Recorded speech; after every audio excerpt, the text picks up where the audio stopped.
ಸಾಹಿತ್ಯ ಲೋಕದ ದಿಗ್ಗಜ ಎಸ್.ಎಲ್. ಭೈರಪ್ಪ ಅವರು ನಿನ್ನೆ ವಿಧಿವಶರಾಗಿದ್ದಾರೆ.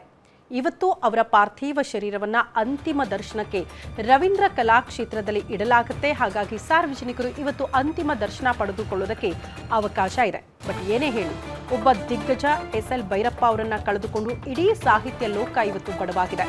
ಬೆಂಗಳೂರಿನ ರವೀಂದ್ರ ಕಲಾಕ್ಷೇತ್ರದಲ್ಲೇ ಅಂತಿಮ ದರ್ಶನಕ್ಕೆ ವ್ಯವಸ್ಥೆಯಾಗಿದ್ದು, ಮಧ್ಯಾಹ್ನ 12 ಗಂಟೆ ತನಕ ಅಂತಿಮ ದರ್ಶನಕ್ಕೆ ವ್ಯವಸ್ಥೆಯನ್ನ ಮಾಡಲಾಗಿದೆ. ಬೆಳಗ್ಗೆ 10 ಗಂಟೆ 30 ನಿಮಿಷದಿಂದ ಅಂತಿಮ ದರ್ಶನಕ್ಕೆ ವ್ಯವಸ್ಥೆ ಆಗುತ್ತೆ. ಬಟ್ ಅದಕ್ಕೂ ಮುನ್ನ ಸಿಎಂ ಸಿದ್ದರಾಮಯ್ಯನವರು ಅವರ ಅಂತಿಮ ದರ್ಶನವನ್ನ ಪಡೆದುಕೊಳ್ತಾರೆ. ಮೈಸೂರಿನ ಕುವೆಂಪು ನಗರದ ನಿವಾಸದಲ್ಲೂ ಕೂಡ ಅಂತಿಮ ದರ್ಶನಕ್ಕೆ ಅವಕಾಶ ಇದೆ. ನಾಳೆ ಬೆಳಗ್ಗೆ ಮೈಸೂರಿನಲ್ಲೇ ಅವರ ಅಂತ್ಯಕ್ರಿಯೆ ನೆರವೇರಿಸೋದಕ್ಕೆ ಕುಟುಂಬಸ್ಥರು ನಿರ್ಧಾರ ಮಾಡಿದ್ದಾರೆ ಅನ್ನೋದ್ರ ಬಗ್ಗೆ ಮಾಹಿತಿ ಇದೆ. ಬಹುತೇಕರು ಅವರ ಕಾದಂಬರಿಗಳನ್ನ ಓದಿದ್ದೀರಿ. ಜೊತೆಗೆ ಆ ಕಾದಂಬರಿಗಳನ್ನ ಧಾರಾವಾಹಿ ಮತ್ತು ಸಿನಿಮಾ ರೂಪದಲ್ಲಿ ನೀವು ಕಣ್ತುಂಬಿಕೊಂಡಿದ್ದೀವಿ ಕೂಡ. ಪ್ರಮುಖವಾಗಿ ಈ 1931ರಲ್ಲಿ ಆಗಸ್ಟ್ 20ರಲ್ಲಿ ಹಿರಿಯ ಸಾಹಿತಿ ಎಸ್.ಎಲ್. ಭೈರಪ್ಪ ಅವರ ಜನನ ಆಗುತ್ತೆ.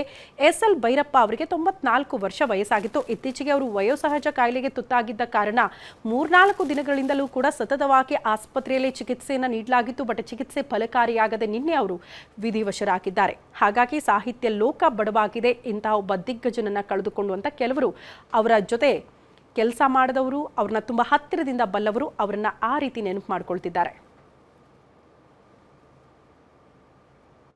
ನಿನ್ನೆ ಸಂಜೆ ಸರ್ಕಾರ ಸಕಲ ಸರ್ಕಾರಿ ಗೌರವಗಳೊಂದಿಗೆ ಅಂತ್ಯಕ್ರಿಯೆಯನ್ನು ಮಾಡಬೇಕು ಅಂತ ನಿರ್ಧಾರವನ್ನು ತೆಗೆದುಕೊಂಡಿದೆ. ಅದಾದ ತಕ್ಷಣ ನಾನು ಇಲ್ಲಿ ಬಂದು ಸ್ಥಳ ತನಿಖೆ ಮಾಡಿ ಡಿಸಿಪಿ ಅವರೊಂದಿಗೆ ಜಾಯಿಂಟ್ ಸಿಪಿ ಅವರ ಜೊತೆಗೆ ಚರ್ಚೆ ಮಾಡಿ ಎಲ್ಲಿ ದರ್ಶನಕ್ಕೆ ವ್ಯವಸ್ಥೆ ಮಾಡಬೇಕು, ಹೇಗೆ ಮಾಡಬೇಕು ಅನ್ನೋದನ್ನ ಚರ್ಚೆ ಮಾಡಿ ರಾತ್ರಿಡೀ ಕೆಲಸವನ್ನು ಮಾಡಿ ಈ ವ್ಯವಸ್ಥೆಯನ್ನ ಮಾಡಿದ್ದೇವೆ. ಸಾರ್ವಜನಿಕರು, ಅಭಿಮಾನಿಗಳು ಎಷ್ಟೇ ಜನ ಬಂದರೂ ಸಹ ಅವರು ಶಾಂತಿಯುತವಾಗಿ ಇಲ್ಲಿ ಬಂದು ದರ್ಶನ ಪಡ್ಕೊಳ್ಳೋಕೆ ಅವಕಾಶವನ್ನು ಮಾಡಿದ್ದೀವಿ. ನಿನ್ನೆ ಸಂಜೆ ಸರ್ಕಾರ ಸಕಲ ಸರ್ಕಾರಿ ಗೌರವಗಳೊಂದಿಗೆ ಅಂತ್ಯಕ್ರಿಯೆಯನ್ನು ಮಾಡಬೇಕು ಅಂತ ನಿರ್ಧಾರವನ್ನು ತೆಗೆದುಕೊಂಡಿದೆ. ಅದಾದ ತಕ್ಷಣ ನಾನು ಇಲ್ಲಿ ಈ ಬಗ್ಗೆ ಮತ್ತಷ್ಟು ಡೀಟೇಲ್ಸ್ ಅನ್ನ ಪಡ್ಕೊಳ್ಳೋಣ. ನಮ್ಮ ಪ್ರತಿನಿಧಿ ಚರಣ್ ರವೀಂದ್ರ ಕಲಾಕ್ಷೇತ್ರದಿಂದಲೇ ನೇರ ಸಂಪರ್ಕದಲ್ಲಿ ಜಾಯಿನ್ ಆಗ್ತಿದ್ದಾರೆ. ಚರಣ್, ಅಪಾರ ಅಭಿಮಾನಿ ಬಳಗ, ಜೊತೆಗೆ ಸಾಹಿತ್ಯ ಲೋಕ ಕಂಡಂತಹ ದಿಗ್ಗಜ, ಹಾಗಾಗಿ ಸಾಕಷ್ಟು ಜನ ಬರುವ ನಿರೀಕ್ಷೆ ಇರೋದ್ರಿಂದ ಅಂತಿಮ ದರ್ಶನಕ್ಕೆ ಯಾವ ರೀತಿ ಸಿದ್ಧತೆಗಳನ್ನು ಮಾಡಿಕೊಳ್ಳಲಾಗಿದೆ, ಸಿದ್ಧತೆ ಭದ್ರತೆ ವಿಚಾರಕ್ಕೆ ಸಂಬಂಧಪಟ್ಟಂತೆ ಏನು ಮಾಹಿತಿ ಕೊಡ್ತೀರಿ?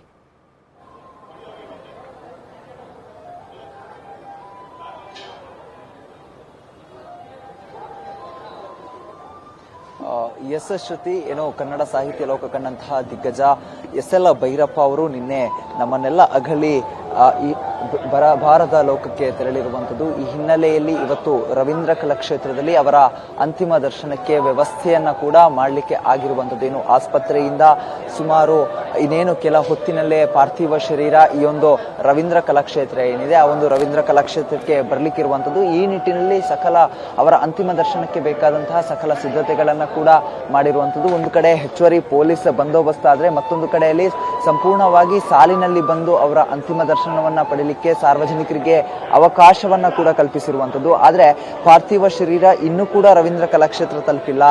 ಈಗಾಗಲೇ ಅವರ ಒಂದು ಅಭಿಮಾನಿಗಳೇನಿದ್ದಾರೆ ಅವರುಗಳು ಬಂದು ಸಾಲಾಗಿ ನಿಂತಿರುವಂಥದ್ದು ದೃಶ್ಯಾವಳಿಗಳಲ್ಲಿ ಗಮನಿಸ್ತಾ ಇರಬಹುದು. ಹಿರಿಯರಿಂದ ಹಿಡಿದು ಯುವ ಜನತೆಯವರೆಗೂ ಕೂಡ ಎಸ್.ಎಲ್. ಭೈರಪ್ಪ ಅವರ ಒಂದಿಷ್ಟು ಕಾದಂಬರಿಗಳು ಮತ್ತೆ ಕಥೆಗಳು ಎಷ್ಟು ಒಂದು ಉತ್ತೇಜನವನ್ನು ನೀಡಿತ್ತು ಮತ್ತೆ ಸ್ಫೂರ್ತಿದಾಯಕ ನೀಡಿತ್ತು ಅಂತ ಹೇಳಿದ್ರೆ ಪ್ರತಿಯೊಬ್ಬರು ಕೂಡ ಬಂದು ಅವರ ಒಂದು ಅಂತಿಮ ದರ್ಶನವನ್ನ ಪಡೆಯುವಂತಹ ಕೆಲಸವನ್ನ ಮಾಡ್ತಾ ಇದ್ದಾರೆ. ಅವರ ಅಭಿಮಾನಿಗಳನ್ನ ಮಾತನಾಡಿಸ್ತಾ ಹೋಗ್ತೀನಿ. ಸರಿಗ ಎಸ್.ಎಲ್. ಭೈರಪ್ಪ ಅವರು ನಮ್ಮನ್ನೆಲ್ಲ ಅಗಲಿದ್ದಾರೆ, ಎಷ್ಟು ನೋವಾಗ್ತಾ ಇದೆ ಸರ್, ಮತ್ತೆ ಅವರ ಯಾವ ಸಾಹಿತಿ, ಯಾವ ಕಾದಂಬರಿಗಳು ನಿಮಗಿಷ್ಟ ಅಂತ? ಎಸ್.ಎಲ್. ಭೈರಪ್ಪ ಅವರ ಎಲ್ಲ ಕಾದಂಬರಿಗಳು ಇಷ್ಟ. ಫಸ್ಟ್ ಭೀಮಕಾಯದಿಂದ ಹಿಡಿದು ಕೊನೆ ಉತ್ತರಾಖಂಡದವರೆಗೂ ಓದಿದ್ದೀನಿ. ಪೂರ್ತಿ ಎಲ್ಲ ಕಾದಂಬರಿಗಳನ್ನು ಆಲ್ಮೋಸ್ಟ್ ಓದಿದ್ದೀನಿ. ಎಸ್.ಎಲ್. ಭೈರಪ್ಪನವರು ಮನಸ್ಸಿನ ಭಾವನೆಗಳಿಗೆ ರೆಕ್ಕೆ ಪುಕ್ಕ ಕೊಟ್ಟು ಬೆಳೆಸಿ ಅವರು ಪುಸ್ತಕಗಳಲ್ಲಿ ತೋರಿಸಿದವರು. ಎಸ್.ಎಲ್. ಭೈರಪ್ಪ ಅವ್ರಿಗೆ ಇನ್ನೊಂದೇನಂತ ಅಂತ ಹೇಳಿದ್ರೆ, ಅವರು ಗೃಹಭಂಗ ನೋಡಿದ್ರೆ ಅವರ ಸಂಪೂರ್ಣ ಜೀವನ ಅರ್ಥ ಆಗುತ್ತೆ ನಮಗೆ. ಬಿತ್ತಿ ನೋಡಿದಾಗೂ ಅಷ್ಟೇ ಅವರ ಪೂರ್ತಿ ಬರವಣಿಗೆಗಳೆಲ್ಲ ಕೊನೆ ತನಕ ಅವರ ಬರವಣಿಗೆ ತುಂಬ ಚೆನ್ನಾಗಿ ಅರ್ಥ ಆಗುತ್ತೆ. ಸೊ ಹಂಗಾಗಿ ಎಸ್.ಎಲ್. ಭೈರಪ್ಪ ಅವರು ಇವತ್ತು ನಮ್ಮನ್ನು ಬಿಟ್ಟು ಹೋಗಿರ್ತಕ್ಕಂಥದ್ದು ತುಂಬ ಅತೀವ ನೋವನ್ನು ಉಂಟು ಮಾಡಿದೆ. ಅದಕ್ಕೋಸ್ಕರನೇ ಬಂದಿದ್ದೀವಿ, ಕಾಯ್ತಾ ಇದ್ದೀವಿ. ಸರ್ ನೀವೇನು ಏನು ಎಸ್.ಎಲ್. ಭೈರಪ್ಪ ಅವರು ಆಗಲಿದಾರಲ್ಲ, ನಾನು ಅವರ 78ರ ಅವ್ರ ಫಸ್ಟ್ ಬುಕ್ ಧರ್ಮಶ್ರೀ ಪರ್ಚೇಸ್ ಮಾಡಿದೆ. ಅಲ್ಲಿಂದ ಅಪ್ಡೇಟ್ ಯಾವ್ಯಾವ ರಿಲೀಸ್ ಆಗುತ್ತೋ ಅವಾಗಲೇ ಬುಕ್ ತಗೊಂಡು ಓದಿದ್ದೀನಿ. ನನಗೆಲ್ಲ ತುಂಬ ಇಷ್ಟವಾಗಿದ್ದು ಅಂತಂದ್ರೆ ಗೃಹಭಂಗ ಕಾದಂಬರಿ ತುಂಬ ಇಷ್ಟ ಆಯ್ತು ಅವರದ್ದು. ಯಾಕೆಂತಂದ್ರೆ ನಮ್ಮ ಜೀವನಕ್ಕೆ ತುಂಬಾ ರಿಲೇಟೆಡ್ ಕಾದಂಬರಿ. ಇವತ್ತಿನ ದಿನ ಹೋಗಿದ್ದಾರೆ, ತುಂಬಾ ಬೇಜಾರಾಗ್ತಿದೆ ಅಷ್ಟೇ. ಏನ್ ಹೇಳೋದು ಅವ್ರ ಬಗ್ಗೆ. ಇದಿಷ್ಟು ಅವರ ಅಭಿಮಾನಿಗಳು ಹೇಳ್ತಾ ಇರುವಂಥದ್ದು. ಒಂದು ಕಡೆ ಅವರ ಪ್ರತಿಯೊಂದು ಕಾದಂಬರಿಗಳಾಗಿರ್ಬೋದು, ಒಂದು ಕಡೆ ಅವರ ಬದುಕಿನ ಕಥೆಗಳನ್ನ ಹೇಳುವಂಥದ್ದು, ಮತ್ತೆ ಎಲ್ಲಿ ಕೂಡ ಒಂದಿಷ್ಟು ದಾರಿ ತಪ್ಪಿಸುವಂತಹ ಕೆಲಸಗಳಾಗದೆ ಇದ್ದದ್ದನ್ನ ಇದ್ದ ರೀತಿಯಲ್ಲಿ, ಮತ್ತೆ ಒಂದು ಯುವಜನತೆಗಾಗಿರ್ಬೋದು, ಹಿರಿಯರಿಗಾಗಿರಬಹುದು ಬದುಕಿನ ದಾರಿಯನ್ನ ಸಾಗಿಸಲಿಕ್ಕೆ ಸ್ಫೂರ್ತಿಯಾಗಿದ್ದಂತಹ ಕಾದಂಬರಿಗಳನ್ನ ಬರೆದಿರುವಂತಹ ಎಸ್.ಎಲ್. ಭೈರಪ್ಪ ಅವರು ಅಗಲಿರುವುದನ್ನ ಒಂದಿಷ್ಟು ಅಭಿಮಾನಿಗಳಿಗೆ ತಡೆಯಲಾಗ್ತಾ ಇಲ್ಲ. ಮತ್ತೆ ಅವರ ಅಂತಿಮ ದರ್ಶನಕ್ಕೆ ಕೂಡ ಅವರು ಕಾಯ್ತಾ ಇರುವಂತದ್ದು. ಇನ್ನೇನು ಕೆಲ ಹೊತ್ತಿನಲ್ಲೇ ಪಾರ್ಥಿವ ಶರೀರ ಕೂಡ ರವೀಂದ್ರ ಕಲಾಕ್ಷೇತ್ರಕ್ಕೆ ಬರುವಂತದ್ದು. ಅದಾದ ಬಳಿಕ ಮಧ್ಯಾಹ್ನ 2 ಗಂಟೆಯವರೆಗೂ ಕೂಡ ಇಲ್ಲಿ ಅಂತಿಮ ದರ್ಶನಕ್ಕೆ ಅವಕಾಶವನ್ನ ಕಲ್ಪಿಸಲಾಗಿದೆ. ಸಂಪೂರ್ಣ ಏನು ಬಂದೋಬಸ್ತಿನೊಂದಿಗೆ ಮತ್ತೆ ಜಿಲ್ಲಾಧಿಕಾರಿಗಳ ಒಂದು ನೇತೃತ್ವದಲ್ಲಿ ಈ ಒಂದು ಅವಕಾಶವನ್ನ ಕೂಡ ಕಲ್ಪಿಸಲಾಗಿದೆ. ಅದಾದ ಬಳಿಕ ಇಲ್ಲಿಂದ ಪಾರ್ಥಿವ ಶರೀರ ಮೈಸೂರಿಗೆ ಕೂಡ ಹೋಗ್ಲಿಕ್ಕೆ ಇರುವಂತದ್ದು. ಶ್ರುತಿ.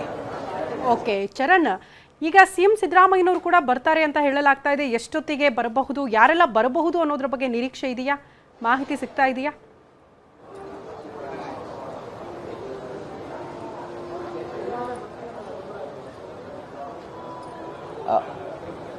ಎಸ್ ಶ್ರುತಿ, ಪ್ರಮುಖವಾಗಿ ಈ ಒಂದು ಎಸ್.ಎಲ್. ಭೈರಪ್ಪ ನಿಧನ ಹಿನ್ನೆಲೆಯಲ್ಲಿ ಒಂದು ಕಡೆಯಲ್ಲಿ ಅಭಿಮಾನಿಗಳು ಸಾವಿರಾರು ಸಂಖ್ಯೆಯಲ್ಲಿ ಬಂದ್ರೆ, ಮತ್ತೊಂದು ಕಡೆಯಲ್ಲಿ ಇತರ ಸಾಹಿತಿಗಳು ಮತ್ತೆ ಒಂದಿಷ್ಟು ಶಾಸಕ ಸಚಿವರು, ಸಿಎಂ ಹಾಗೆ ಡಿಸಿಎಂ ಬರುವಂತಹ ಸಾಧ್ಯತೆ ಇದೆ. ಸುಮಾರು 11 ಗಂಟೆಗೆ ಸುಮಾರಿಗೆ ಸಿಎಂ ಮತ್ತೆ ಡಿಸಿಎಂ ಒಟ್ಟಾಗಿ ಬರುವಂತಹ ಒಂದಿಷ್ಟು ಸಾಧ್ಯತೆಗಳು ಕೂಡ ಇರುವಂತದ್ದು. ಯಾಕಂತ ಹೇಳಿದ್ರೆ ಈಗಾಗಲೇ ಒಂದು ಎಸ್.ಎಲ್. ಭೈರಪ್ಪ ಅವರಿಗೆ ಆಸ್ಪತ್ರೆಗೆ ಹೋಗಿ ಒಂದಿಷ್ಟು ಸಚಿವರು ಮತ್ತೆ ಶಾಸಕರುಗಳು ಹೋಗಿ ಅವರ ಮನೆಯವರನ್ನ ಸಂತೈಸುವಂತಹ ಕೆಲಸವನ್ನ ಮಾಡಿದ್ರು. ಮತ್ತೆ ನಿನ್ನೆ ಸಿಎಂ ಅವರು ಕೂಡ ಟ್ವೀಟ್ ಮಾಡುವ ಮೂಲಕ ಒಂದು ಸಂತಾಪವನ್ನ ಸೂಚಿಸಿದ್ರು.